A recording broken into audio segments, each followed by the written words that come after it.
बिस्मिल्लाहिर्रहमानिर्रहीम। अस्सलाम वालेकुम। मेरा नाम डॉक्टर आसिफ अली आराई है। मैं ENT and head and neck surgery से ताल्लुक़ रखता हूँ। आज का हमारा टॉपिक है ईयर ब्लॉकेज यानी कान का बंद होना। ईयर ब्लॉकेज की मुख्तलिफ वजूहात हो सकती हैं, जिसमें मोस्ट कॉमनेस्ट वैक्स का होना, यानी विद पैसेज ऑफ टाइम कान में मुख्तलिफ किस्म के ग्लैंड्स हैं जो कुछ ना कुछ सिक्रीशन पैदा करते हैं, जिसकी वजह से उनमें वैक्स होती है। नेचुरली इस वैक्स को कुछ करने की ज़रूरत नहीं होती, लेकिन हमने अपने एक्सपीरियंस में देखा कि बहुत सारे लोग इस वैक्स को निकालने की कोशिश करते हैं।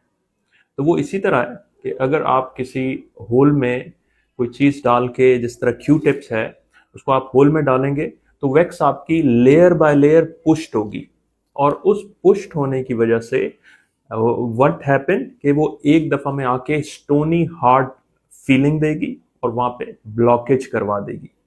उस ब्लॉकेज की वजह से आपको ये फील होगा कि कान बंद है।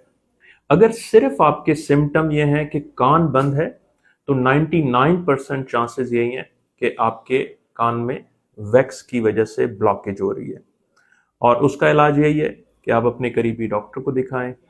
और अगर वैक्स जो है वो इम्पैक्टेड है तो डेफिनेटली उसको हम सक्शनिंग एंड क्लीनिंग कहते हैं। एक बड़ा सेफ प्रोसीजर है जिसको हम क्लीन करते हैं, कुछ अरसे सोडा ग्लिसरीन ड्रॉप्स डलवाते हैं ताकि वो मेल्ट हो जाए, नरम हो जाए और आसानी के साथ निकल जाए। इसके अलावा अगर वो हार्ड है और इम्पैक्टेड नहीं है तो हम वन सिटिंग में उसको विद मैनिपुलेशन भी निकाल देते हैं। दूसरी वजह जो ईयर ब्लॉकेज की है, यूजुअली ये नज़ला जुकाम की वजह से हमारी एक ट्यूब है जिसका नाम है स्टीशियन ट्यूब, इसको कनेक्ट करती है कान के मिडिल ईयर को आपके नाक के पिछले हिस्से में।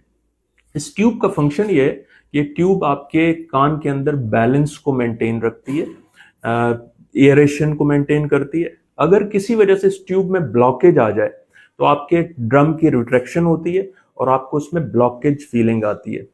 तो होम रेमेडी तो यही है कि आप इसमें वेसेल्वा मैनवर करें। वेसेल्वा मैनवर का क्या है कि आप जिस तरह बैलून ब्लो करते हैं कि आपका नाक भी बंद और आपका मुंह भी बंद, और आप बाहर की तरफ जोर से जो है ब्लो करें तो आपके कानों की तरफ हवा जाएगी और आपके पर्दे आपको उठते हुए महसूस होंगे। यूजुअली मैं अपने पेशेंट को रिकमेंड करता हूँ कि आप दिन में 3 दफ़ा ये एक्सरसाइज करें, और every time 30 time. If you have a diagnosis after कि आपके विजिट के बाद कि आपके ईयर बिल्कुल क्लीन है, कोई वैक्स नहीं है, और फिर अगर नज़ला ज़ुकाम या आपने कोई रिसेंट एयर ट्रैवल किया है तो उसमें आपके जो सेकंड ऑप्शन ये आता है कि आपकी स्टीशियन ट्यूब ब्लॉकेज है। तो ऐसे मरीजों को हम होम रेमेडी के तौर पे वेसेल्वा मैनुअर साथ स्टीम इनहेलेशन यानी भाप लें। अगर इससे भी नहीं होता तो आप डेफिनेटली अपने करीबी डॉक्टर से रब्ता करें और फिर फर्दर उनकी एडवाइस के मुताबिक फॉलो करें।